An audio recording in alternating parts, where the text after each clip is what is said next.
Hey guys, Dave with First Place Auto Parts, and you know, the space race in the early 1960s was hammered down. It was full throttle. The United States was racing Russia, not only to go where no man's gone before, but to get to the moon first. We take it for granted today that we send rockets up almost effortlessly, but back in the 60s, technology just wasn't there yet. Not many people understood it. And the astronauts that manned those rockets that went where no man went before were just plain cool. Look, they had an image that was off the charts. General Motors wanted to tap into that image along with the Corvette to raise not only its image, but also its performance persona. So what General Motors did back in the day was give astronauts Corvettes to use to be seen very publicly. Corvette guys, you know what? Astronauts like to go fast whether they're on the ground or in the space. Corvette was a natural fit. And in today's video, we're going to take a look at the program that General Motors put together with an idea that it was along the lines of race on Sunday, sell on Monday. People saw astronauts, at least they thought, saw astronauts driving Corvettes, and people would rush out to sell their grocery getting station wagon or their four-door sedan, pick up one of them new shiny Corvettes and blast off just like the astronauts did. Did it work or not? Stay tuned and we'll find out in today's video. Hey guys, if you like today's video, please consider subscribing to the First Place Auto Parts YouTube channel. We're going to continually be adding new videos every week where we show you how to put new parts on. We take a look at the latest parts that are available, and we go to some pretty cool car guy stuff I'm pretty sure you're going to want to see. Early astronauts, look, these guys were badasses. They came from the flight program where they were test pilots, meaning they pushed every envelope known to mankind. They were flying prototype planes that may or may not get them back to the ground safely, and they knew this, and they did it every day. Whether it was new planes or instrumentation, these guys lived on the edge. They flew fast in the air, and they drove even faster on the ground. It was part of their persona. These guys had the need for speed way before the movie ever came out, so these were the legitimate deal. Back in 1961, when Alan Shepard had just come back from his first successful moon flight, he was driving his '57 Chevrolet Corvette to all of his flights. Look, it was a very public thing. A lot of cameras were on. The Corvette got a lot of good exposure. So what they did is they gifted Alan Shepard a 1962 Corvette. And the Corvette story, it's a connection with the astronauts, would have ended right there if it wasn't for Jim Rathman, who had an automobile dealership in Melbourne, Florida. This is where the story for me as a car guy gets really interesting. Look, Jim Rathman, this dude was cut from the same cloth as the astronauts, only he did his racing on the ground, more specifically at the Indy 500. This guy was on the podium 4 times, and he actually won the 1960 running of the Indianapolis 500. And this was back in a time when, man, they were wearing pudding bowl helmets and had no crash protection. This was really a time when racing was dangerous, and Jim Rathman had it in his blood. So the astronauts at this time were made Cape Canaveral their own personal racetrack. They were tearing up the roads all over the place, right? And Jim Rathman's dealership was where you would go to get your speed parts and get them put on and get the tuning done. He was a go-fast shop as well. So then naturally, they became a relationship between Rathman and the astronauts because they just wanted to go fast, and he wanted to sell them parts. And he realized that these guys weren't buying the cars, the sports cars that they wanted. They were buying what he could afford. And that's when he reached out to Ed Cole at General Motors with an idea. Now, Ed Cole, and I love stories like this because you can't make this up. He was a car guy, but he was also an executive General Motors at the time. What he and Jim Rathman came up with was a lease program for any active duty astronauts at the time, which there weren't a ton of them, for a lease. They could lease up to 2 vehicles a year from GM for $1 a piece for the whole year. So essentially they could lease a car for $1 and they could get up to 2 of them. Now what's interesting to note is of the 7 astronauts in 1967 that flew in the Mercury program, 6 of them ordered big block Corvettes, and they all had manual transmissions, meaning these guys knew how to fly fast in the air but also on the ground. Interestingly enough, it was John Glenn. His lease included a station wagon, and for his wife and his kids, he continued to drive an NSU Prince. Look it up, it's a car. And apparently John got his thrill sitting on top of a rocket instead of driving on the ground. But either way, it's a hell of a lease program. Wish we could find that today. And by 1969 in the Apollo program, the astronauts couldn't wait to get their hands on the new Corvette.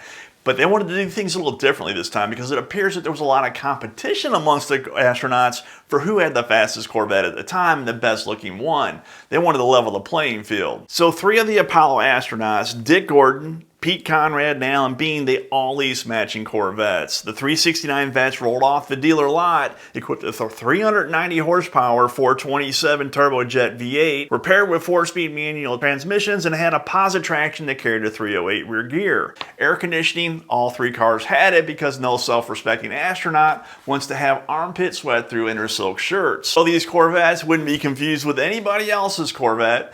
These Corvettes had special paint schemes to them. Look, a guy named Alex Tremulous designed a paint scheme that used Riverside Gold on the upper part, and then what he did is he had a lower part that had black that had wings that came over the rear quarters that was supposed to mimic the lunar module. So now you have three Corvettes that look exactly alike, and you got three astronauts that spend a lot of time together, and when they're not on the ground and they're not with their cars, the ground crew has no idea whose car's what. Look, if you've got to move one of these things or get something out of it for an astronaut, you don't know which car to go to. So what they did is they put decals on the front fender just above the Stingray badge that identified who was what astronaut owned what car.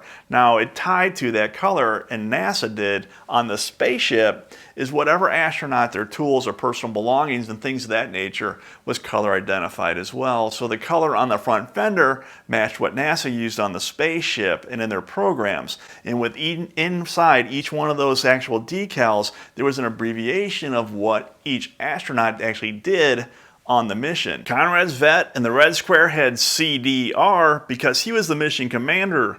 Astronaut Gordon was assigned white, and his decal in the square, it had the letter CMP for Command Module Pilot.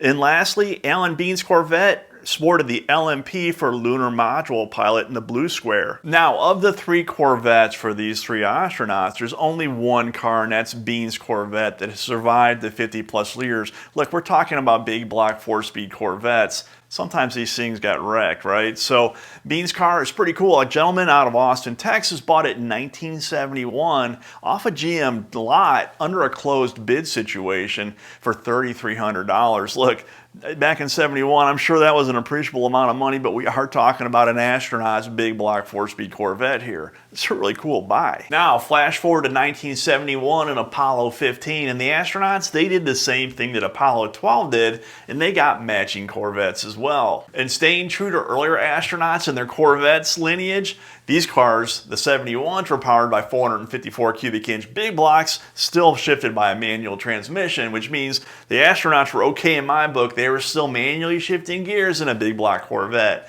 Now, of the three Corvettes from 71 and Apollo 15, only one car remains, and that's Warden's car. Look, they were still big block 4-speed Corvettes. I'm sure they still got wrecked, even though they're a little bit newer. The interesting thing is the same gentleman out of Austin, Texas owns this car as well, meaning he actually has two Corvettes owned by previous astronauts. And like all good things, the leasing program came to an end after the 71 year. Look, NASA executives, they were getting a little concerned that maybe having the astronauts showing up in ads with the Corvettes for General Motors was looking a bit too much like a paid endorsement, which in reality is what it was.